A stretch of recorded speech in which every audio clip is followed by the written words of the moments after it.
नमस्कार, मैं आलोक पुराणिक फिर हाजिर हूं आपके सामने अर्थचक्र 360 का एक नया अंक लेकर। अर्थव्यवस्था में कुछ नए आंकड़े आए हैं। ये तूफान की आहट देते हैं, लेकिन साथ में थोड़ी सी राहत की खबर भी ये आंकड़े लेकर आए हैं। 28 मई को राष्ट्रीय सांख्यिकी कार्यालय यानी कि एनएसओ नेशनल स्टैटिस्टिकल ऑफिस ने कुछ आंकड़े जारी किए। रिजर्व बैंक ने भी हाल में कुछ आंकड़े जारी किए। इन दोनों आंकड़ों को मिलाकर हम समझने की कोशिश करेंगे कि अर्थव्यवस्था का रुख कहां की ओर जा रहा है। जैसा मैंने आपसे पहले निवेदन किया कि तरह तरह के आंकड़े अर्थव्यवस्था में आते रहते हैं। सिविल सेवा के तैयारी में रत जो छात्र छात्राएं हैं, उनको पता होना चाहिए कौन सा आंकड़ा उनके काम का है। और सिर्फ आंकड़ा नहीं, उस आंकड़े के साथ एक वैचारिकी, एक पर्सपेक्टिव, एक परिप्रेक्ष्य बनाने वाला काम भी हमको करना चाहिए, जो मेरा प्रयास रहेगा कि मैं आपके सामने प्रस्तुत करूं।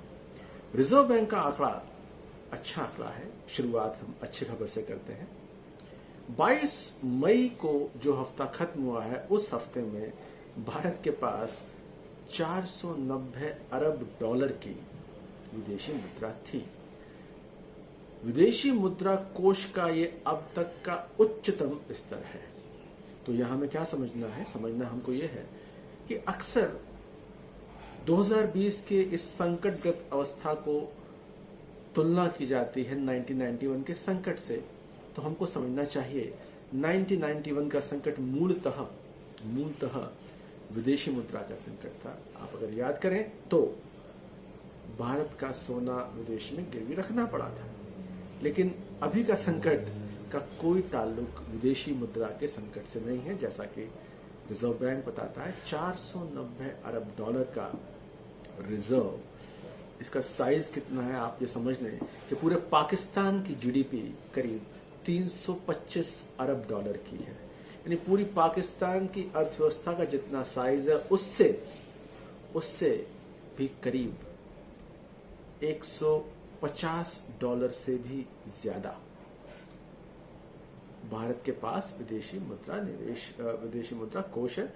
यहां हम भारत की अर्थव्यवस्था का कोई कंपैरिजन पाकिस्तान के साथ नहीं कर रहे, कोई कंपैरिजन नहीं, लेकिन कई बार दो आंकड़ों को मिला के देखने से एक पर्सपेक्टिव बिल्ड होता है कि आंकड़ा है क्या।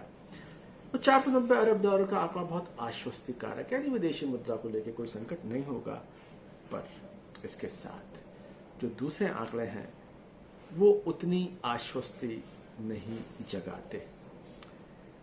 एनएसओ ने जो ऑफिस ने जो 28 मई को आंकड़े जारी किए हैं, उसके हिसाब से 2019 और 20 में भारतीय अर्थव्यवस्था की विकास दर गिरकर 4.2% रह गई है। 4.2% रह गई है।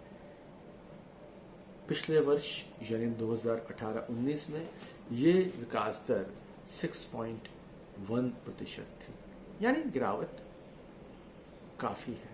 और सबसे महत्वपूर्ण बात यह,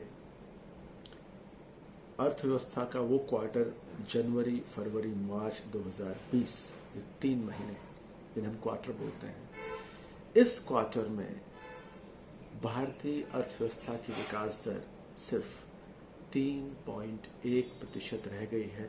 यहां हमको समझना यह है, जनवरी, फरवरी और मार्च में से सिर्फ करीब एक हफ्ता, 24 तारीख को लॉकडाउन की घोषणा की गई थी, 24 मार्च को, यानी करीब एक हफ्ते का लॉकडाउन, सिर्फ एक हफ्ते का लॉकडाउन, उसका आंकड़ा आपको बता रहा है कि समग्र क्वार्टर में अर्थव्यवस्था गिर के रह गई 3.1%।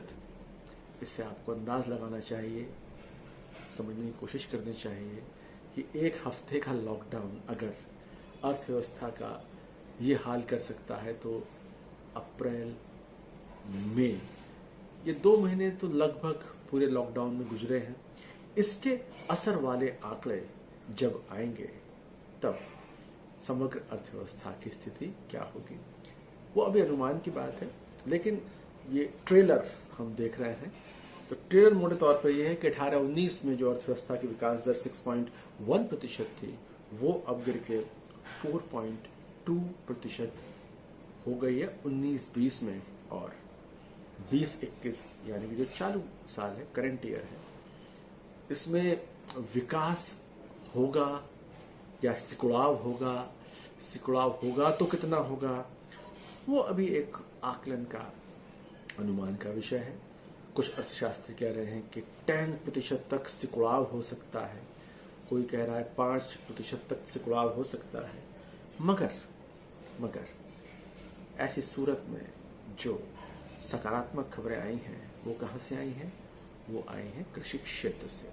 अब हम बात करें जनवरी, फरवरी, मार्च यानी इस क्वार्टर में कृषि की विकास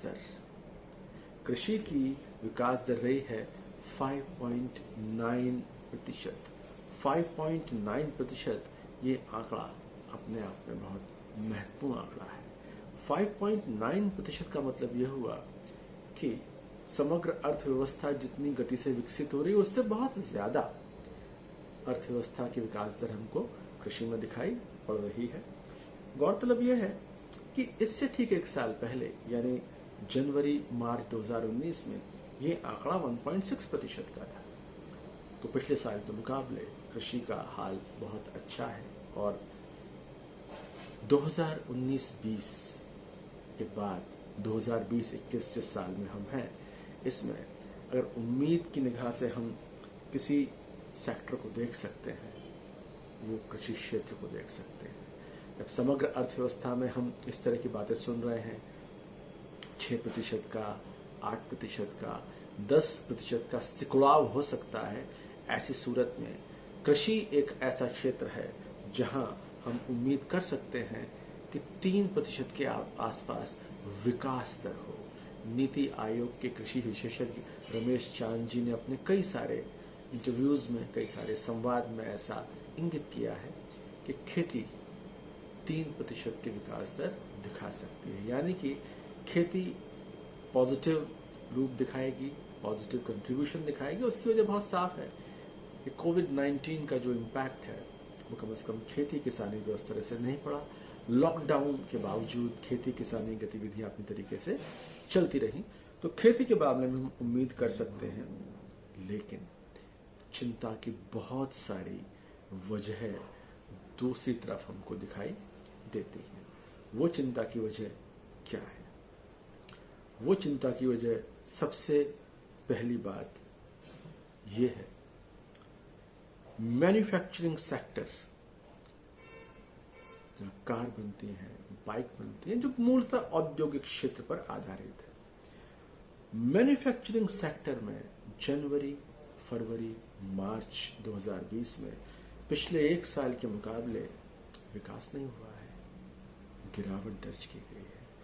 और ये गिरावट 1.4% की गिरावट है, यानी कि हम आगे जाने के बजाय पीछे आ रहे हैं।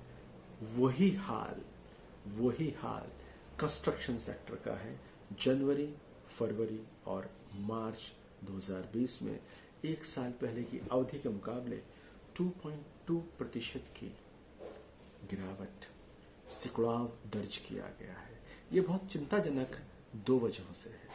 वजह एक, कृषि क्षेत्र से हम अक्सर बात करते हैं कि वहां से रोजगार हटे और रोजगार दूसरे क्षेत्रों में मिले, तो कृषि क्षेत्र से जो लोग उठ के आते हैं उनके लिए कंस्ट्रक्शन, विनिर्माण क्षेत्र का एक रोल होता है, एक भूमिका होती है। लेकिन कंस्ट्रक्शन में निश्चय ही सिकुड़ाव है, और जैसा मैंने आपसे इंडिकेट किया कि इस पे सिर्फ मार्च के एक हफ्ते के लॉकडाउन की छाया है। अप्रैल और मई के भयावह लॉकडाउन की छाया वाले आंकड़े तो अभी आने बाकी हैं। तो ये एक डराने वाला आंकड़ा है। कंस्ट्रक्शन क्षेत्र में अगर सिकुड़ाव है तो नंबर एक, खेती से बाहर आने वाले लोगों को रोजगार कितना और कैसा मिलेगा। दूसरा, कंस्ट्रक्शन जब रुकता है तो बहुत सारी चीजें रुक जाती हैं। सीमेंट की फैक्ट्री, लोहे की फैक्ट्री, वो सारे कारोबार रुकते हैं। तो कंस्ट्रक्शन जब चलता है तो बहुत सारे कारोबार चलते हैं। कंस्ट्रक्शन का सिकुड़ाव अपने आप में बहुत नकारात्मक कहानी कह रहा है, मगर मूल सवाल यह है कि क्या इसके बारे में कुछ किया जा सकता है।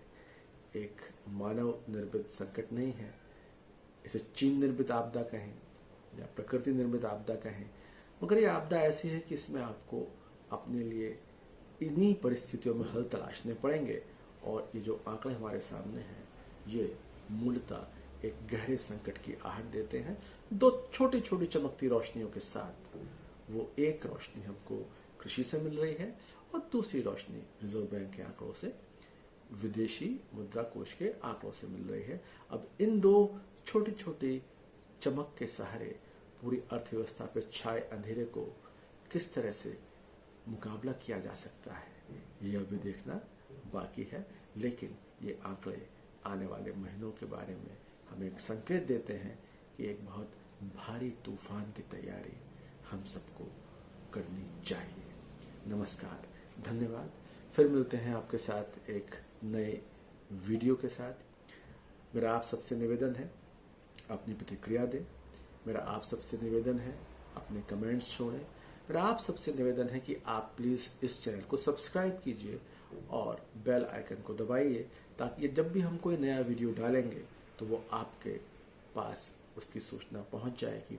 हमारा प्रयास ये है कि बहुत सहज और आसान भाषा में उन आर्थिक मुद्दों और सवालों को उठाकर उसके इर्द गिर्द सिर्फ आंकड़े न दिए जाएं, एक परिप्रेक्ष्य विकसित किया जाए जिससे आपको निबंध लेखन में, आर्थिक निबंध लेखन में और आर्थिक विषयों पे छोटे छोटे नोट लिखने में मदद मिले। और हम ये ध्यान रख रहे हैं कि इन विषयों पर बातचीत करते वक्त हम जब अपना कंटेंट तैयार करें तो वो कंटेंट ऐसा हो कि उसकी समझ उन लोगों में पैदा हो जाए जो ग्रेजुएशन के लेवल पे आर्ट्स में या साइंस लेकर आए हैं। मिलते हैं अगले वीडियो में। नमस्कार, धन्यवाद।